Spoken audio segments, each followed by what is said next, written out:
I've got Jonathan Tuttle, and he is on the F.I.R.E.D Up podcast with Revenue Ascend. So I don't know about you, but if you're ready to be fired up and learn about how you can invest in mobile homes or mobile home parks, which right now is a super hot topic given what's happening in our economy. Are you wanting a kickstart on your business and you want to learn how to be the go-to professional in your industry? Well, guess what? I've got a challenge for you. It's 5 days of coaching. It's brand new. Just go to KristaMashore.com/client conversion.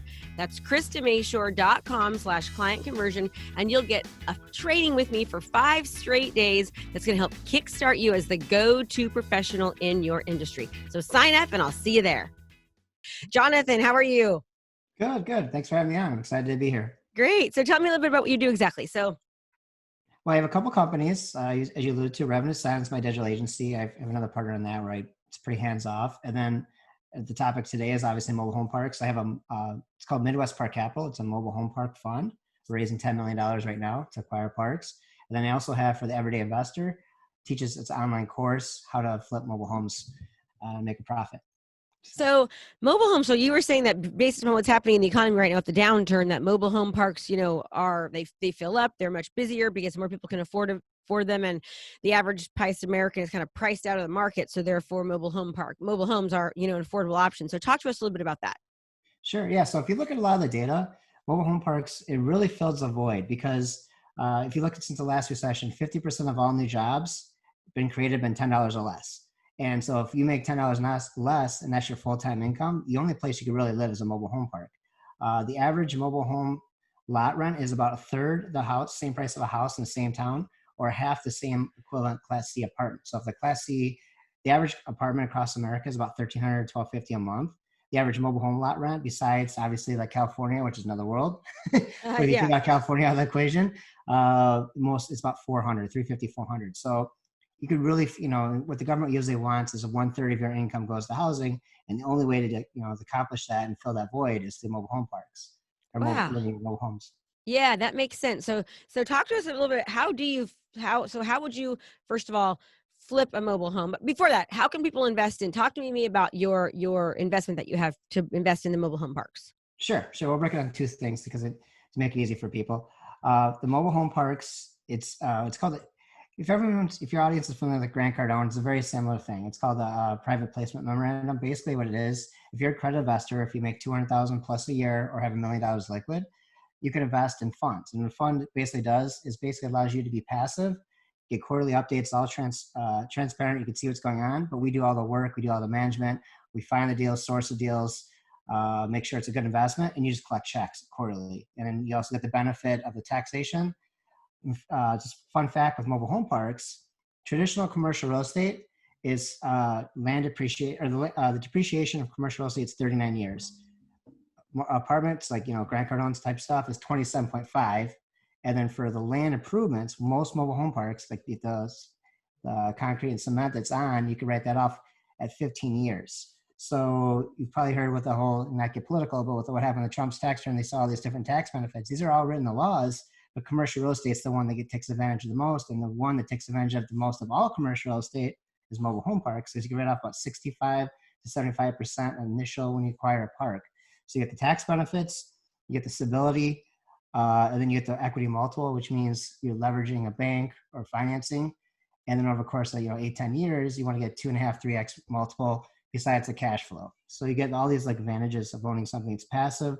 We do the work, and then they just collect the check. And then they also help affordable housing. People have affordable housing because if it gets torn down, they have no place to go. So you're saying that it's a 2.5 to 3 times X investment? Yeah, over the course of 10 years, yeah. In 10 years. So somebody puts in $1 million, in 10 years, they're getting back 10 million. 2.5 to 3. I wish it was 10 million. Oh, I'm sorry. Yeah. I mean, that would be. No, that's still great. If we did, I'd be great. But I can't say that. So in 10 years, they're going to get 2.5 to 3 million. That's really good. That's usually And the beauty about it too is the taxation. Like I said, so you have the 15 years. So your K1s is basically when you get your taxes every year. The K1s will be lower, so you're taxed a lower amount, and then also you get the quarterly payouts. And it's just a really stable investment. Warehouses and mobile home parks, the only 2 investments that have gone up in value this year. And you could Google like any of the articles, and it's literally everything from Forbes, Wall Street Journal, this real estate, this unique class, even Realtor.com for it said Wall Street Journal just mentioned this has been the hottest performing real estate for a decade straight, and actually it's been 50 years straight. But it comes down to supply and demand. More, people are making less and less money because of inflation. Jobs are getting outsourced. We've seen it right now. Every time there's a downturn, you can't even go to work. Well, if you only have a little bit of savings, or if you only get a small check, where are you going to live? So, and that's mobile home park. Yeah. So talk to me a little bit about how it works. So they just invest, and then, I mean, what percentage? So they're making. What's their average percentage that they make on a quarterly basis?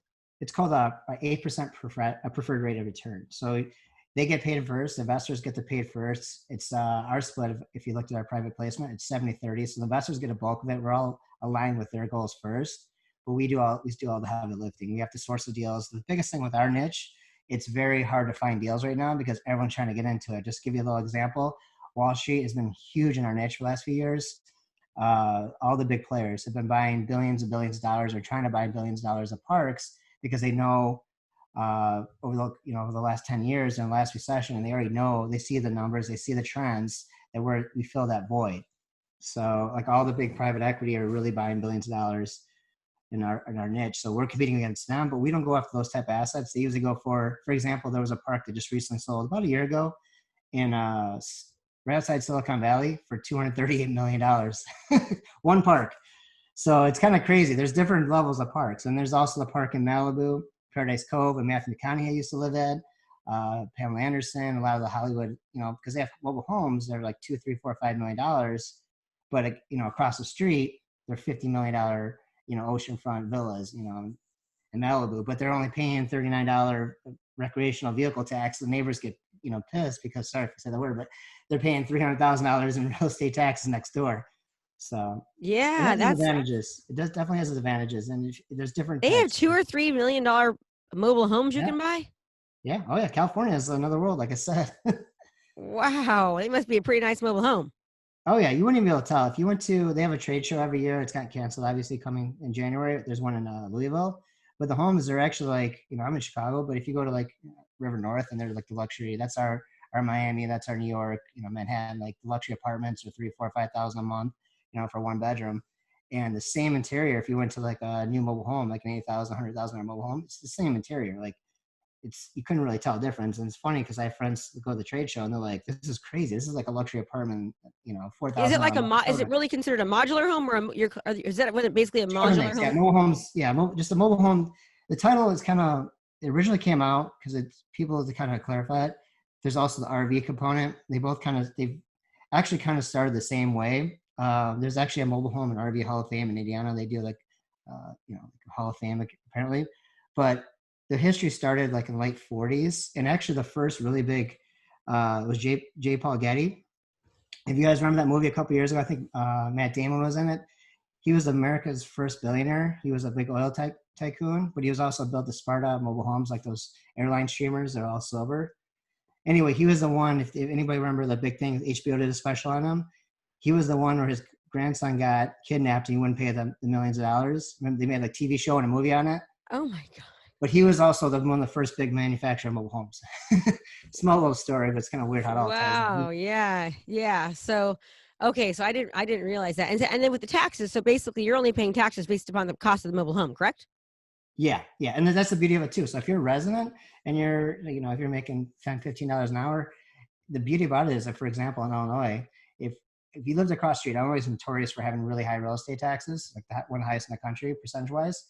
And you get the same school, same fire, same police, all the same benefits of paying taxes.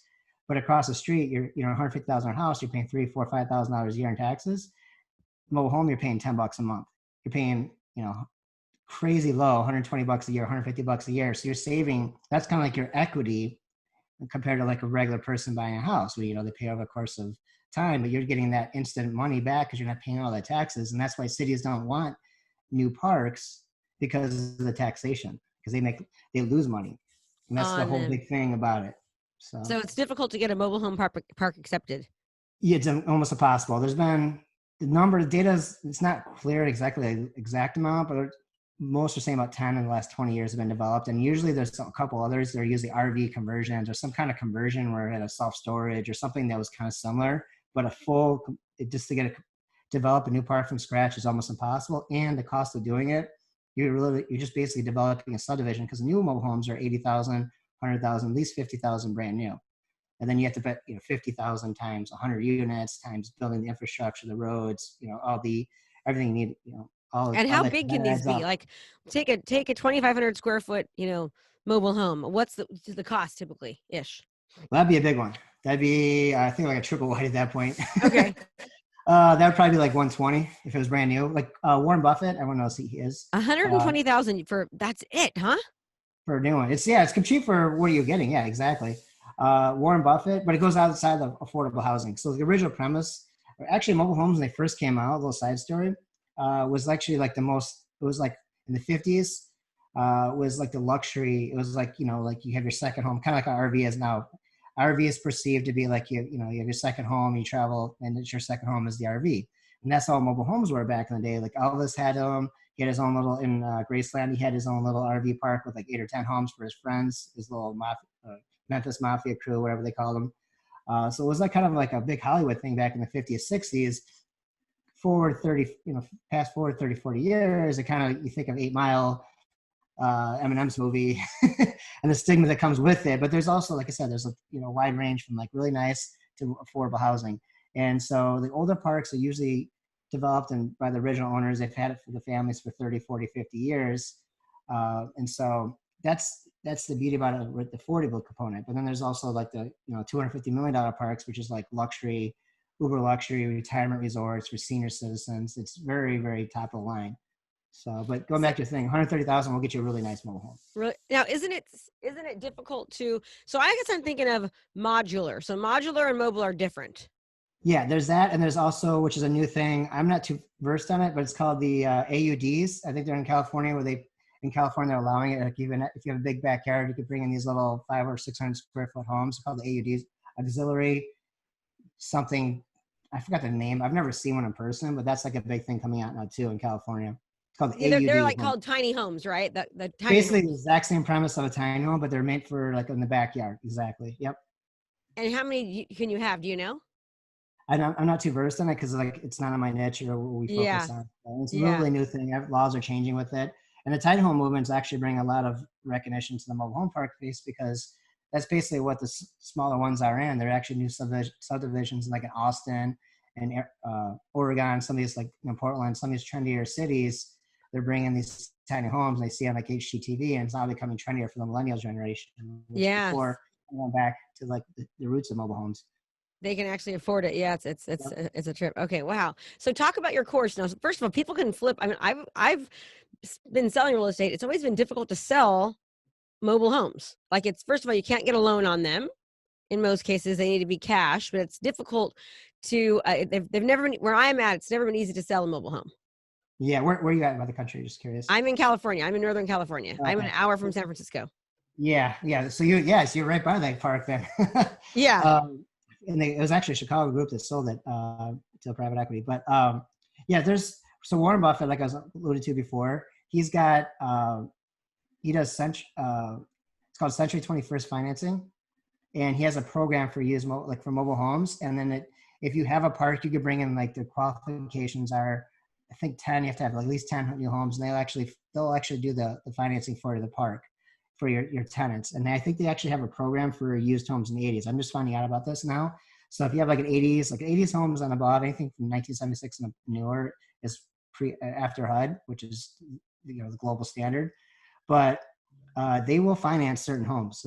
And also like local credit unions, if you're, I don't know, in your area, if they have a lot of those, but those will usually do that. And then Facebook Marketplace is actually one of the best places. And the biggest thing you have to worry about is how you can't disguise it as a mortgage. Like you can't be like, because I know some courses out there telling people you could, do like 4 years, but you got to do it. Like you basically finance it for 4 years and you charge a little bit more. You're kind of you can't disguise it as a mortgage, because after the last housing crash, they had like these rules and regulations, Dodd-Frank.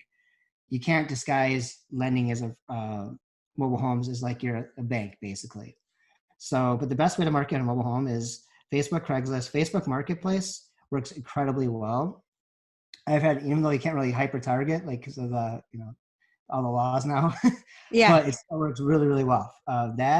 Also, really don't use, realtors, don't put it in the MLS because it's hard to, it's like arbitrage. It's like if you had a dropship store and you have the same price, you have the same product dropship from China, you just have to market it better. And the way you market it better is finding the audience to like Facebook. And so really knowing what the prices is. And then like we always tell people to get a feel of what the market is, do a test ad first, and then before you buy it, and then see if there's demand. Because if you have like 20, 30 people message you, which a good listing will get, 2 or 3 of those will be able to close on it. Gotcha. Okay. Okay. And a little testing. So talk to us about flipping mobile homes. Yeah, so one of the easiest way is just like if you're a realtor, it's the same thing as like a FISBO. And you drive around, you see those little signs in the window. You probably have like, a baby boomer that just wants to get rid of it. You just ask them what they want. A lot of times they don't want to deal with realtors. They don't want to like have people doing a bunch of showings and say, okay, you could do like a contract, like I'll market it for you. Just, you don't have to use your real estate license. Or if you know it's a really good deal, sometimes you could get these, like they just want to move because they remember going back to the fact that they didn't pay all they got all that money back from not paying the real estate taxes. Or, I mean, comparatively, they pay 10, 20, 30 bucks a month instead of $300 a month. They're not looking to maximize the sale of it. So a lot of times, just say, you're not trying to lowball them, but like, what do you want? You'll get a lot of times you just go up to them and you're friendly with them. You'll get a house for 5,000-10,000 below what they should be selling for. It's basically like arbitrage at that point. Yeah. Yeah. Gotcha. Wow. That's, and you have a course, right? You have a course that teaches people how to do that. Yeah. MobileHomeWealthAcademy.com, Mobile Home Wealth Academy. It's still, we're finishing up the last touches on it. I have 2 funnels coming out, but that's just a basic login page, but you could email capture there. So mobilehomewealthacademy.com. Okay. Okay. Awesome.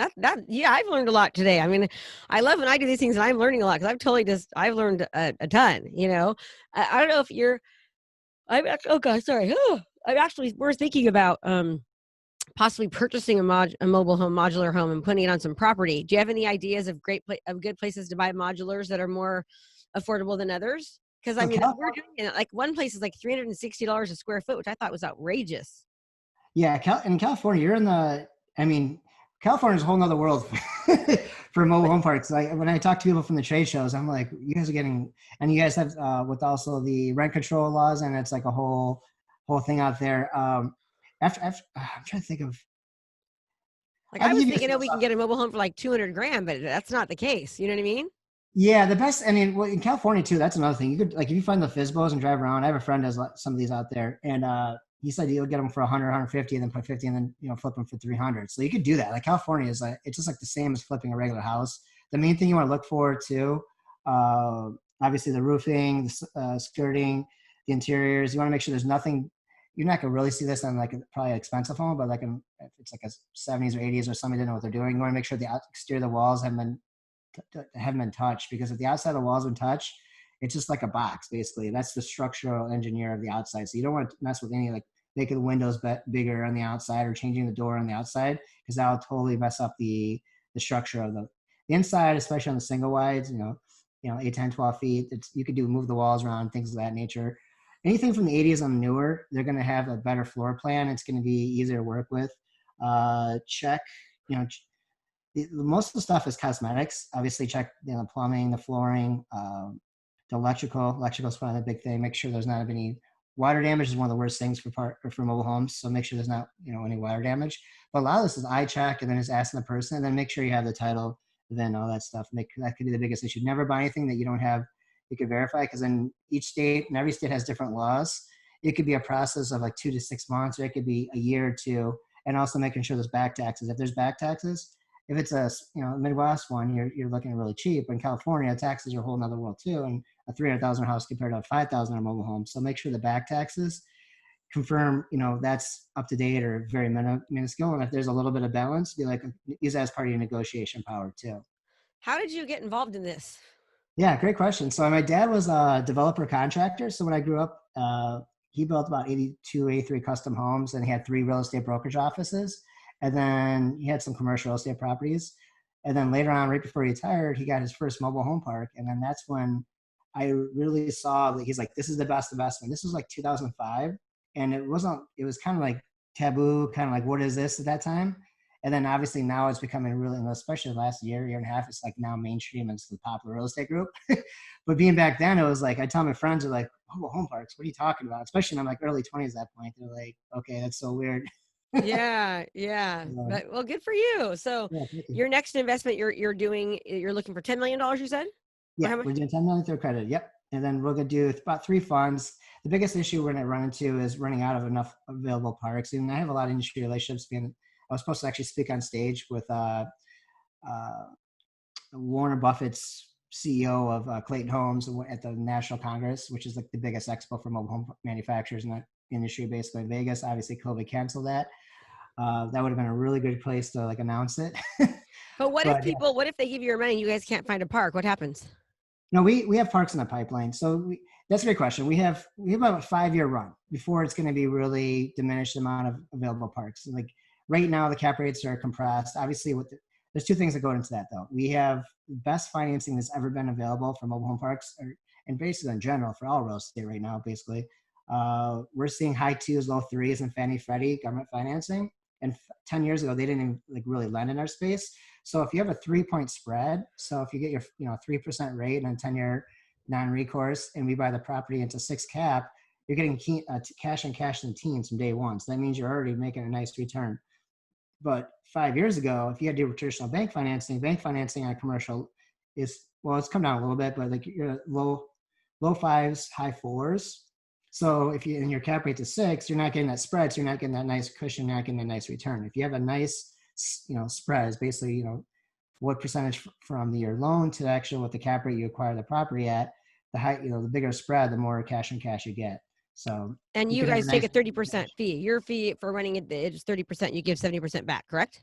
yes. Yes, got it. Mm-hmm. And then if we do 50, after we hit 15 IRR, it's 50-50. So we're encouraged to incentivize to get it in the high teens. And typically that's what we see, but we're also seeing it's the compression and everyone's trying to get in a space. We're seeing a lot of people from retail property, a lot of people from hotels, a lot of people from other niches that have been really hurt from the downturn this year. And they're like, you guys are getting, right now we're institutional data showing that 94% collection rates. Nobody's even close to any real estate. 94, and we're not even like a single family, because we have most of our clientele is essential workers, like $10 an hour, the McDonald's type workers, and or they're retirees. And so they're, their Social Security and they have their savings. So they're fine. So we don't really get affected by, and plus we're 1/3 the price of a local apartment. So we're seeing all this new interest trying to get in our space. Obviously California rents are probably 800,000, 1,200, but like in Midwest, most markets 400 or 500. So they're all trying to get a space, which means people are starting to overbid. The good thing about what we do is that we have been in the space for so long. We have a lot of industry relationships. A lot of the deals are getting off markets. I know know, like, and trust. Like in business, you have to know, like, and trust somebody. So we get access to deals that would never hit the public. And by the time the ones that hit the public are usually ones that have been overlooked or not that great. If they go online, it's like, okay, 500 people have already said no to this, basically. Well, and plus they know too that, they know that you guys know what you're doing and know how to see the deal through, Exactly. which is huge. Especially, I'm sure at the mobile home park, there's got to be a lot of red tape. Exactly, because if a deal doesn't go through, that owner gets committed, mentally committed, just like in any real estate. And then you don't want somebody to back out, like, oh, I didn't get the financing. This is my first park, and then you just ruin your reputation. So exactly, Yeah. 100% right. Well, great. Okay, so Jonathan, we're gonna go and wrap up now. This was super informative. I really enjoyed it. Absolutely. So tell them again the name of your course. Sure, it's Mobile Home Wealth Academy, mobilehomewealthacademy.com. That's gonna be the login page. I'll make it a little fancy. I might design it fancy, but that's just the login. There's a little exit pop up. You could put your email in there, and we'll notify you when it first comes out. We also have like 2 funnels. They're done. I just have to get the content so I can put that live. And then if they're a accredited investor and they're looking to see our PPM, find a little bit more about the fund, it's midwestparkcapital.com or MidwestParkCapital.com. or midwestparkcapitalfund.com. We have 2 sites for that one. Okay, awesome. Well, I appreciate it. So I always tell everyone if you can give one word of advice to our audience, regardless of what it is, business or personal, what would that be? I think just continuously self-educate and continue to find mentors. Like life there's always gonna be challenges, but always getting people on you could rely on to give you some good advice when you have tough times. And always listen to podcasts like this. Always keep educating, because the world's moving so much faster with technology. Things are popping up like COVID that we never thought would happen. But if you have the right knowledge and you execute on it, you're going to stay ahead of the curve. I totally agree. I couldn't agree with you more. Okay, Jonathan, thank you so much for your time. That was great. I really appreciate it. Thanks for being here. Thank you. Thank you for having me. I'm excited. I think I'm going to be on your podcast pretty soon, so that'll be pretty cool. So, everyone, I hope you were just as fired up as I am. Jonathan was amazing. Go check out his stuff, and remember, it's great to learn, but implementation is key. And as always, thank you so much for a little bit of your time. I really appreciate it, and have a super great day. Bye bye. Hey there, I have a brand new podcast called Fired Up with Krista Mashore, where I bring my high energy right to your ears. This podcast is available on all your favorite podcast platforms. So do me a favor, go subscribe and leave a review. All this information is free, and I cannot wait to teach you everything I know. Thanks so much for watching my video. You can learn more about how to be a successful real estate professional by watching other videos that I have. And be sure to subscribe to my channel. And as always, make it a great home selling and buying day.